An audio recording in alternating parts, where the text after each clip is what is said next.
Hey guys, welcome back to Quick Nursing Shorts with Smita, and today we are going to deal a small topic which comes under the disorder of esophagus. It's diffuse esophageal spasm. So moving on to the definition. The definition says that diffuse spasm is a motor disorder of the esophagus, a non-peristaltic contractions of the esophagus that are simultaneous and uncoordinated. So it says that diffuse spasm is a spasm of the esophagus due to non-peristaltic or call it as abnormal contractions in the esophagus. The food pipe, what happens there, the food pipe gets narrows and it may get narrowed at one place or one more than one place. So due to that, there is a difficulty in swallowing down the food. So when the person with diffuse spasm tries to swallow the food, they feel that there is some kind of obstruction, and they feel that there is something stuck in their food pipe. So that happens in diffuse spasm. The causes, it says that causes are unknown, but still some doctors claim that stressful situation are responsible for producing these kind of contractions, that under stressful situation and the age where usually men and women get more stressed, that is when they have the chances of developing diffuse spasm. So it is more common in women and usually manifest in middle age. Now moving on to the another subheading, that is clinical manifestation. Clinical manifestation says chest pain that is so intense it is mistaken for a heart attack. As we know that the food pipe is situated in the thoracic cavity where we have our heart, where our lung is situated. So if something is happening with the food pipe, definitely the person are gonna feel there is a heaviness over the chest or the fullness. That feeling will be there with the patient. So the patient may think, and maybe the doctor or the nurse, whoever the patient is coming to, they might think that it's a mini heart attack or something, but no, it's because of diffuse spasm, a chest pain, and a feeling that something is caught in your throat or chest. Again, the same reason that because there is a spasm, there is a narrowing down of esophagus. So even the person tries to take water, he will feel like the water is not going through a pipe, but it's like a zigzag kind of pipe, because it's actually from inside it looks the same, right? So the person also starts to feel the same, and they think that there is something stuck and caught in their throat. Now, trouble swallowing, that is dysphagia and ordinophagia, there will be difficulty in swallowing. Then heartburn, pyrosis, because of reflux, and because usually because of reflux, the person experiences heartburn. Then regurgitation of food or liquid back up into the mouth, because there is a sphincter over there in our esophagus, that lower esophageal sphincter. Because the esophageal sphincter is also it is also affected, and then the structure of food pipe is affected, so there is more chance of food coming back, because it's not the natural, the anatomy is not the natural right now, so there is a chance of food coming back, the regurgitation will happen. And then moving on to the assessment and diagnostic findings. So assessment starts with history collection, then physical examination. Under physical examination, do write few points what all the examinations you are going to perform on your patient, and then come up with esophageal manometry. So what is esophageal manometry? So uh, it's a it's a procedure which measures the motility of the esophagus and also the pressure within the esophagus. So this with this manometry, esophageal manometry, we are measuring the motility of the esophagus, that from where the how the food is going into the stomach through the esophagus. So that motility, and also the pressure within the esophagus. Because of the pressure, only our esophageal sphincter opens, and esophageal sphincter get back to its normal closed position. So with esophageal manometry, we are going to identify these two things. and it also indicates a simultaneous contraction of the esophagus, which is occurring irregularly in this condition. And then the other test will be doing with the patient is X-ray studies, but this X-ray studies are taken after we give the patient to swallow barium. Barium is a chemical compound um, which will be diluted in the water, and then we'll ask the patient to drink that. Okay, so you can see this image over here. So this is an x-ray. This is an x-ray of a patient with diffuse spasm after swallowing barium, how the x-ray looks like. So you can see that this first arrow, you can see that this area, there is a blackish thing, and this white thing is the barium, and this barium is actually showing the path of the esophagus. So here it shows that there is a spasm, there is a narrowing down of the esophagus, and you can see only this much area of the esophagus of the food pipe is left open. So how difficult it will be if the person is trying to take food and water, chalo, somewhere water will go, but food, you know how we eat food like a bolus. Even after chewing, some of the particles will not be chewed. So from this area, if the food is passing, it will be very painful for the patient. So patient will be experiencing pain, a severe pain and chest pain in this condition.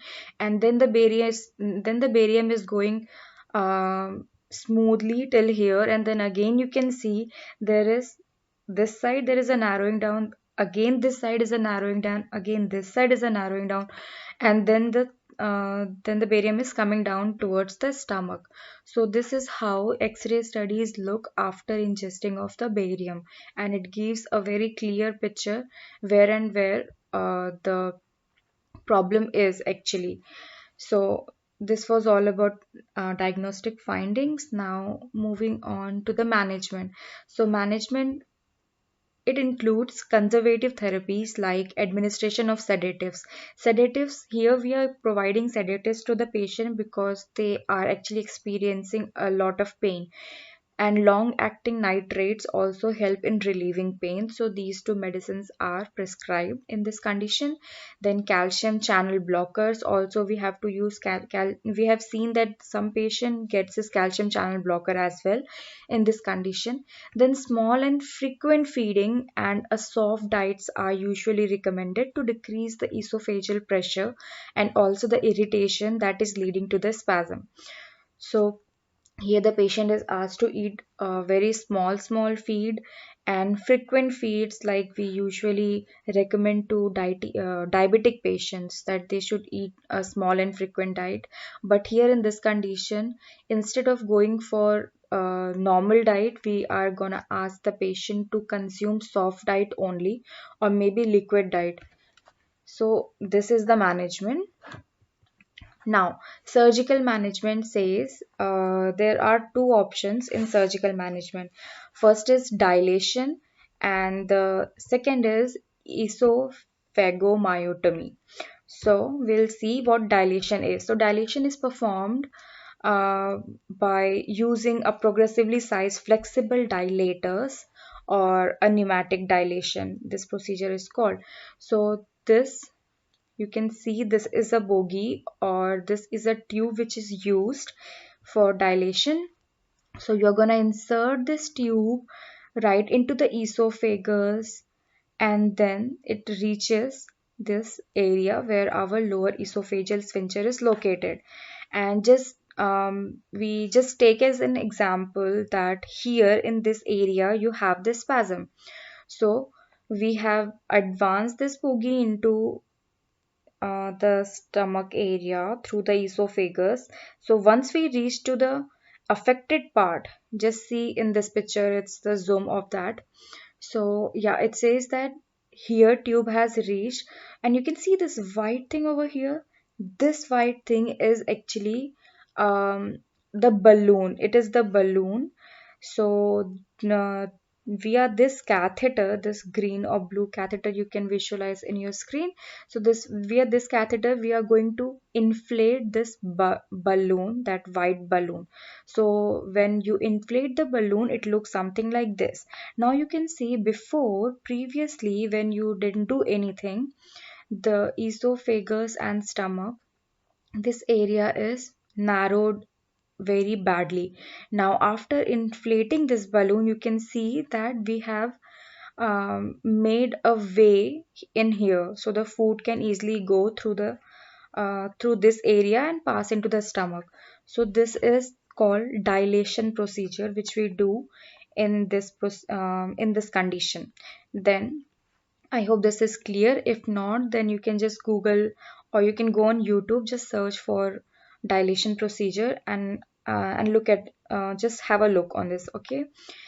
Then esophagomyotomy. Esophagomyotomy. The word myo, if you see a term which has myo, it indicates muscles, and tomy or omi, this word indicates uh, an opening or an incision. Okay, making an incision or making an opening is omi, and myo is muscles. So esophagomyotomy says that we are gonna make an incision in the muscles of esophagus.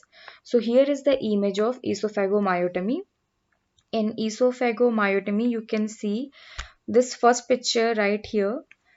So esophagus is approached via a thoracotomy. So we are not gonna approach the esophagus by mouth in this procedure, but we'll just make incision, a hollow in the throat. So in the from there we'll just have the reach to the esophagus of the patient. So the esophagus is approached via thoracotomy from the front on the left side, and an incision is made through the muscles of the esophagus extending about 1 centimeter into the gastric area. So here in this muscle we are making that incision. So this happens in esophagomyotomy. And the next thing is, you can see right here. So this might be, if actually this is a this you can imagine as hernia, if you know, or it's in hiatal hernia. This is how it looks. Okay, so this is again esophagus, and this is the mass which is being affected, or maybe which is coming in between the esophagus and stomach, or between the food. So here we need to deal with this condition through the same procedure. Okay, so here the incision is large enough.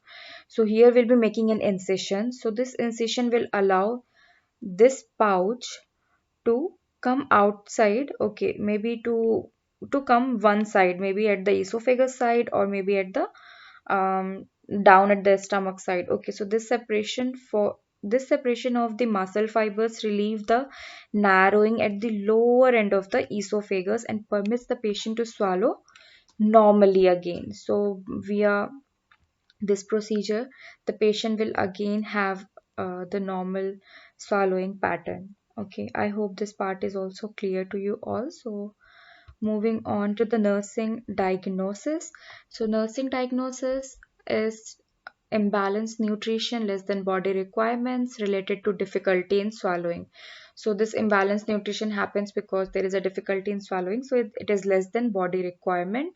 Risk for aspiration related to difficulty swallowing or to tube feeding. Then acute pain related to difficulty swallowing, ingestion of an abrasive agent, or frequent episode of gastric reflux. Then deficient knowledge about the esophageal disorder and the management treatment plans. So yeah, this is it. I have not put nursing management over here because you can just write the same nursing management which you have already seen in gastritis, GERD, cancer of the esophagus, and Barrett esophagus. The same nursing plan, nursing management will go right here also. Okay, even the nursing diagnosis is somewhere very similar if you notice. So this is it. And this question is not asked very frequently, but yeah, it is important. Maybe if it is asked for 5 marks, then you should know it to at least write how you have to, okay, what the condition is. So thank you for watching, and I hope you people are studying well. So study well and just focus on your studies. Make study easy by e-learning, and do comment down if you have any queries or you want me to add anything extra or something else. Okay, so bye bye. See you.